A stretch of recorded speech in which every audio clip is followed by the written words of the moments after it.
Hello, everybody. It's still very, very early. It's just before 7 a.m. I think it's 6:58. And I just wanted to talk about this story. I saw it last night before I went to bed, just before I went to bed, and it's so devastating about Regina King's son. And I know right now that she is just destroyed because I was reading about how very close they were. Just a very, very strong mother son bond. And uh, I was devastated myself to hear it because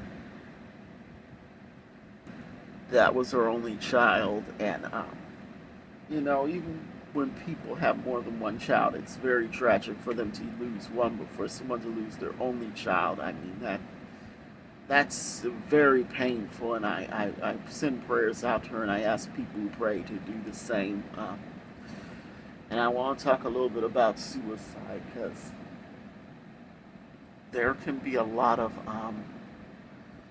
misconceptions and everything about it. It's not clear why this young man did this yet, but I just want to talk about some of the things that some people will say when they hear about this, someone doing this. It's like, they'll say like, "Oh, well, that's really selfish that they did that to their loved ones. There's their friends and their family. How could they be so selfish?" And that's the wrong way to look at it, is to call somebody selfish.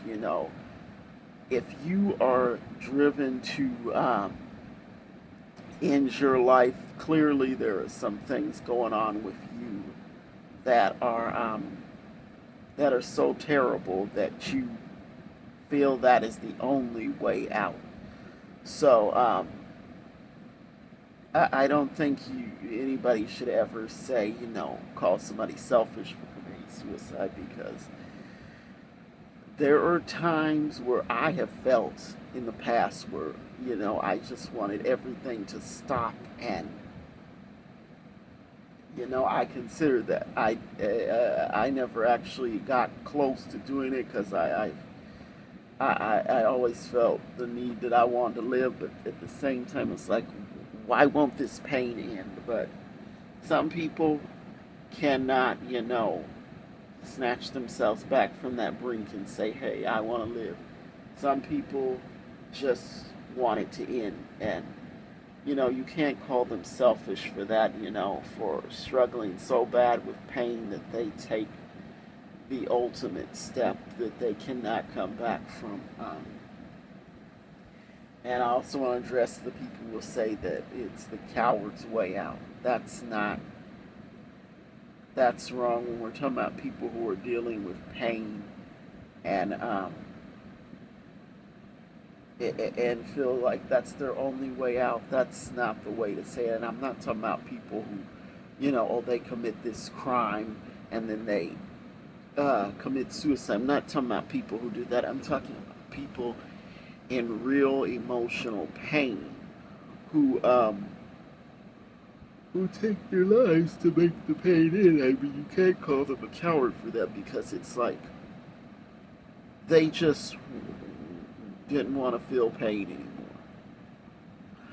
anymore. Um,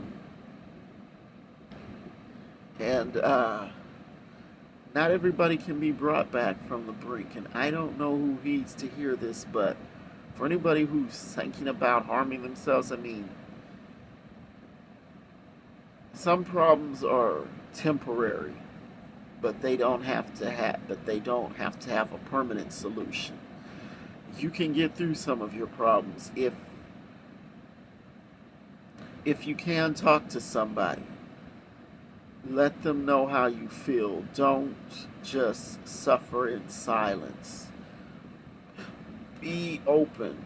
If you have people who love you,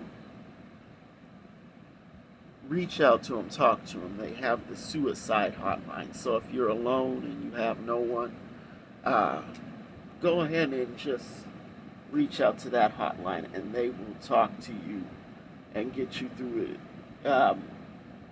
And they'll get you through it. And if you feel even the smallest uh, tinge that you want to go on living, um, do not ignore that.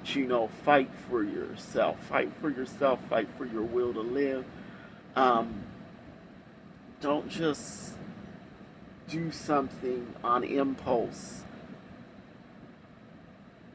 Fight for your will to live if you have it. If you're feeling down or anything, find someone to talk to. And on the flip side, if you have people that around you that you think are down or feeling sad, reach out to them, give them a call, say, hey, are you feeling okay? Um, would you like to go out to coffee or to dinner with me? Offer them something. Say, hey, want to go to a movie? Anything. Text them. Um, Text them a funny meme. Anything that you think might cheer them up. And I'm going to give me a second to get the suicide hotline up here. The number for it, so I can give that to you. I'll drop the link below. Um, but yeah, I just want to speak on this because it was such a tragedy hearing about Regina King's son, and it just compelled me to speak on this because I've had problems in the past, and I'm so thankful that I never harmed myself and that I was able to pull myself back from that brink, because to be at that, I know the feeling of wanting the pain to end. And pardon me, I'm still trying to look up um, this number for suicide hotline. So it is 1-800-273-8255. So dial that number if you need any help, and it's a great resource. And like I said, also, if you have people around you that can help you, family, friends, reach out to them. And same go on the flip side. If you know people who are down, you have family and friends that are down, keep in contact with them. Let them know that they are cared about, because a lot of people end up doing this because they think that no one cares about them. Um, there are a lot of angles to this, so you gotta really think them out, and just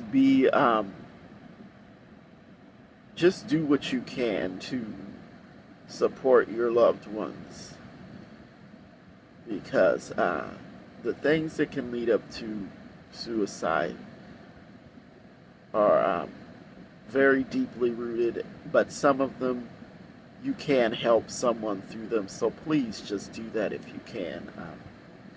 And I don't want to ramble on and on, but please do that if you can. And I will see you later, people. Bye.